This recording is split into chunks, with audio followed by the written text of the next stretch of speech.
매달 초에 월배당하는 ETF들을 정리를 해보고 있는데요. 매달 소개를 드릴 때마다 종목 숫자가 늘어나고 있습니다. 이제 총 18종목이 월배당을 하는데요. 오늘도 11월 분배금과 함께 수익률을 정리를 해보았습니다. 하나씩 말씀드려 볼게요. 저는 월배당 ETF를 성격에 따라 구분을 하고 있습니다. 저번 달까지는 4개 섹터였는데 이제 하나 더 추가해서 5개의 섹터로 구분을 해보았는데요. 일단 커버드콜 전략으로 투자를 하는 ETF가 5개가 있고 성격은 약간 모호하지만 배당금을 강조하는 ETF는 4개가 있습니다. 이 4개 종목 중에서 소울 미국 배당 다우존스는 저번 달에 상장을 했다 보니까 이번 달에 처음 소개를 드리는데요. 그래서 중간에 포트폴리오 한번 체크를 해보도록 하고요.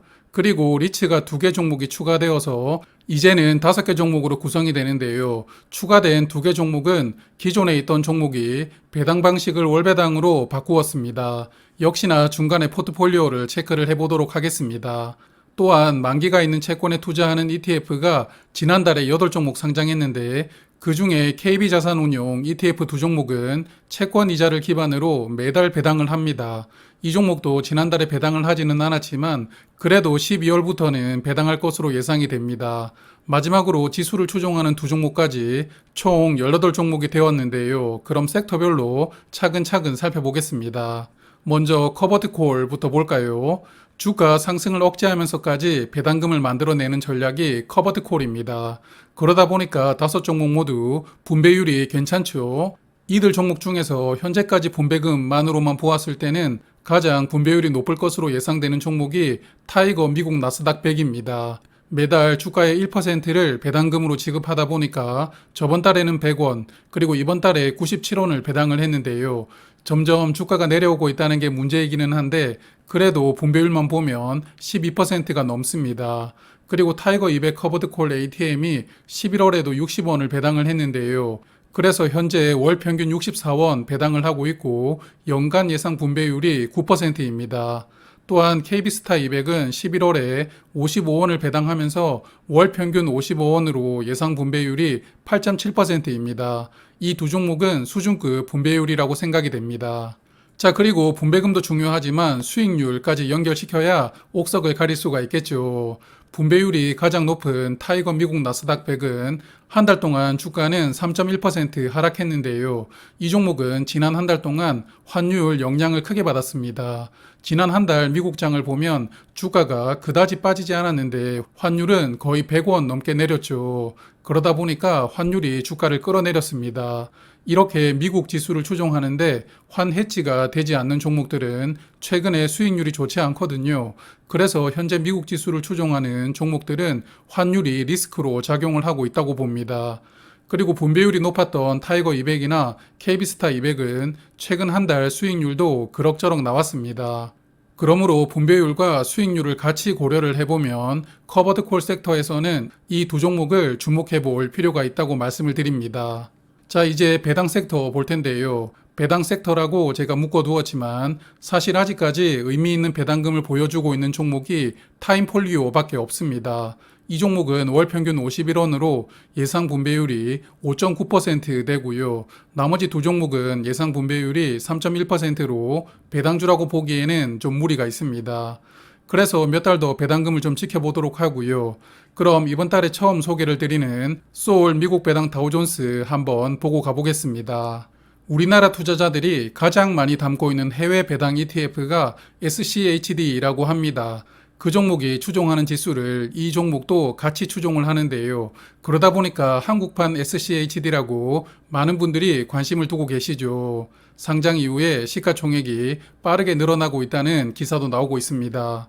포트폴리오를 보면 미국에서 배당으로 한가닥하는 회사 100개를 담고 있는데요.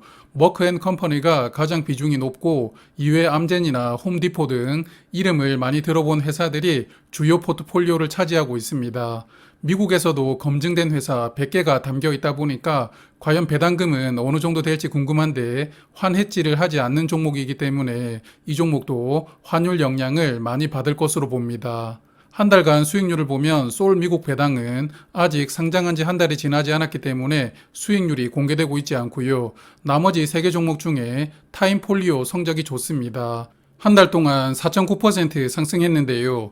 액티브 종목이기 때문에 운용 보수가 0.8%로 꽤 높지만 그래도 배당금과 수익률을 고려해보면 이 섹터에서는 가장 주목해볼 만한 종목이라고 생각을 합니다. 반면에 타이거 글로벌 멀티에셋은 배당금도 아직 많지 않은데 한 달 수익률도 마이너스 3.8%이거든요. 상장한 지 얼마 되지 않았지만 지금까지는 왜 운용 보수를 0.55%나 받아야 되는지 이해하기가 힘든 성적을 보여주고 있습니다. 이제 세 번째 섹터 리츠입니다. 국내 리츠를 담아두는 두 종목이 추가가 되었는데요. 그래서 총 5종목이 되었습니다. 리츠는 원래 배당금을 바라보고 투자를 하는 종목이지만 아직까지는 인상적인 분배율을 보여주는 종목이 없는데요. 그나마 일본 리츠가 5.8%로 높은 편이기는 한데 현재 금리 수준에서 이 정도 수익률로는 투자하기는 애매하다고 봅니다. 그럼 최근에 월배당으로 변경된 두 종목 잠깐 체크해 보겠습니다. 먼저 타이거 리츠 부동산 인프라입니다. 이름에서 나와 있지만 인프라는 맥쿼리 인프라고 부동산은 국내 리츠를 담고 있는 종목입니다. 맥쿼리 인프라가 가장 비중이 높고 다음이 롯데, SK 리츠 순서입니다. 그리고 타이거 리츠 부동산 인프라 채권은 이름 마지막에 채권이 들어가 있죠. 그래서 앞서 보셨던 종목 포트폴리오에 국채를 섞어준 건데요. 이 종목은 국채 비중이 가장 높고 나머지 리츠들은 앞서 보신 포트폴리오와 동일하게 구성이 되어 있습니다. 그래서 두 종목만 비교를 한다면 그나마 이 종목이 국채 때문에 변동성이 조금 덜 나오게 구성이 되었다 이렇게 생각됩니다. 자, 이제는 수익률 보겠습니다. 금리가 인상되면서 리츠들 배당금이 축소된다는 우려는 있지만 그 영향보다 더욱 크게 주가가 하락했었는데요. 그래서 낙폭이 가하다 보니까 최근 한 달 동안 리츠 종목들 반등이 크게 나왔습니다.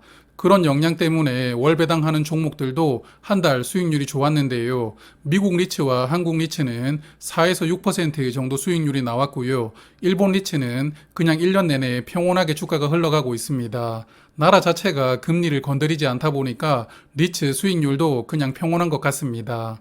여하튼 주가는 반등이 나왔지만 분배율이 아직까지는 좀 부족해 보입니다. 그래서 미국 리츠는 모르겠지만 국내 리츠는 ETF로 투자하기보다는 그냥 괜찮아 보이는 리츠를 직접 투자하는 게 더 낫지 않을까 싶습니다. 이제 채권인데요. 월배당하는 종목이 두 종목인데 둘 다 AA 이상 채권에 투자를 합니다. 그리고 내년 11월에 만기가 도래하는 종목과 25년 11월에 만기가 도래하는 종목이 있는데요. 만기가 도래하면 ETF는 상장 폐지되고 해지 상환금을 반환하는 구조입니다. 이 두 종목은 아직 상장한 지 열흘 정도밖에 되질 않아서 분배금과 수익률을 알 수는 없고요.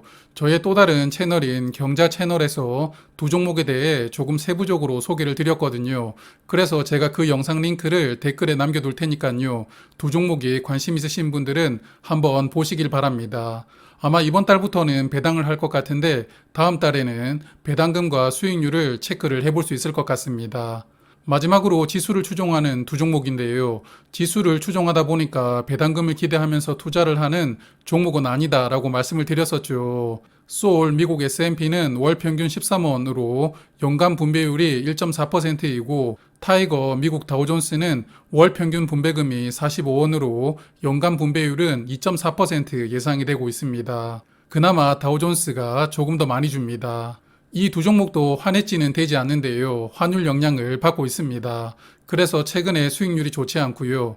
최근 시장 흐름을 살펴보면 미국장이 오르면 다음 날에 외국인이 매수에 가담을 하면서 환율이 내려가는 그런 상관관계가 보여지고 있거든요. 그래서 미국장이 오르면 환율이 발목을 잡고 미국장이 내려가면 환율은 올라가는 상황인데 이게 좋게 표현하면 밸런스가 있는 것이고 나쁘게 표현하면 어중간한 것 아닌가 이런 생각이 들더라고요.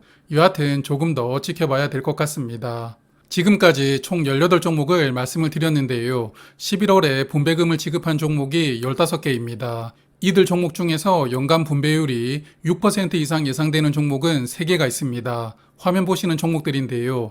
연간 분배율이 타이거 미국 나스닥이 12.5%로 가장 높지만 현재로서는 월 분배금보다 주가 하락폭이 더 큽니다. 그래서 애매하다고 보이고요.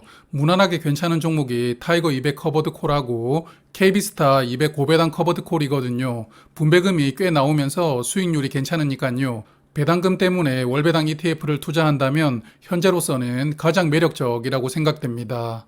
자, 오늘 준비한 내용은 여기까지고요. 월배당 ETF 소개는 이제 내년 1월 초에 드릴 것 같습니다. 12월 분배금하고 수익률을 한번 체크를 해보도록 하고요. 그리고 혹시 또 12월 달에 월 배당하는 종목이 새롭게 등장을 한다면 댓글로 제보를 좀 부탁드립니다. 그러면 다음 달 소개드릴 때 포함시켜서 체크를 해보도록 하겠습니다. 그럼 즐거운 연말 보내시고요. 오늘도 고맙습니다.